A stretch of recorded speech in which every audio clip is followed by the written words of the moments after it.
দুর্গাপুজো বুঝতে পারছি তো আমরা এখন চানা কাটতে এসেছি দুর্গাপুজো। একজন আছে একটা দিদি, ঠিক আছে তো এখন কার সাথে কথা বলছি। এই দেখতে পাচ্ছ আমাদের দেখো আমাদের এই ঠাকুরটা তিরপলে পুরো ঢাকা, ঠিক আছে তো। হ্যালো গাইস, তো তোমরা দেখতেই পাচ্ছ আমরা এখন মানে সামনে দুর্গাপুজো বুঝতে পারছি তো আমরা এখন চানা কাটতে এসেছি দুর্গাপুজো। তো আমরা তো কন্টিনিউ দেখতেই থাকো।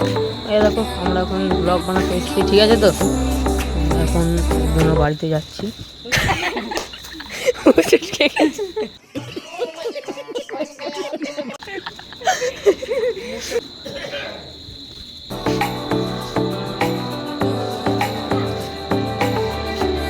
ওই দেখো সবাই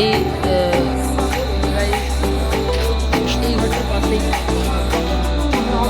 এই যে দোকানটা, ঠিক আছে তো, নাহলে এখানে বকবো এখন।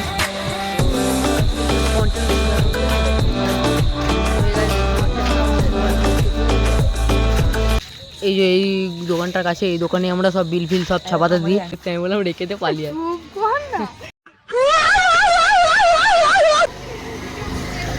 হ্যাঁ কি হলো কি হয় বলো বলো কি বলবো, ভেঙে দিয়েছে দিয়ে বলছে থাক গাম। তোমাদের সাথে পাড়ায় গিয়ে দেখা হচ্ছে।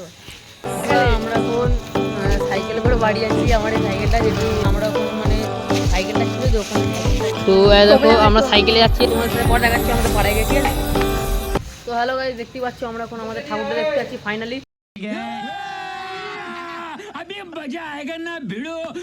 সবাই যাচ্ছে, দাঁড়া যাচ্ছি, চলো তোমার সাথে ওখানে গিয়ে দেখা হচ্ছে, ঠিক আছে। সবাই দেখতেই পাচ্ছ আমরা এখন সবাই যাচ্ছি অন্ধকারে অন্ধকারে ঠাকুর দেখতে, ঠিক আছে তো। এই এখন গেম খেলছে, সারাক্ষণ গেম, কি বলবে। कितने तेजस्वी लोग हैं हमारे पास, कितने शानदार विचार रखते हैं।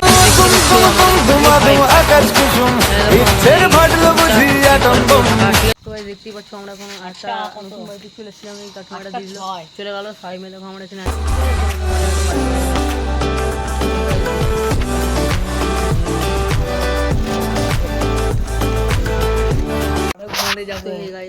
তোমরা দেখতে পাচ্ছ আমরা এখন চাঁদা ফাঁকা কেটে চলে এসেছি, ঠিক আছে তো। এখন কেউ আর নাই, আমরা অনেকক্ষণ বারে ব্লগটা স্টার্ট করলাম। এই শুধু একা আছে আর আমি আছি। আমরা দিন এখন রিলস দেখছিলাম ইনস্টাগ্রামে, ভাবলাম যে এন্ডিংটা করে দিই, ঠিক আছে। তাহলে তোমাদের সাথে পরে দেখা হবে, বাই। আজকে ব্লগটা কেমন লাগলো, যদি ভালো লাগে লাইক করে দেবো, ঠিক আছে, বাই।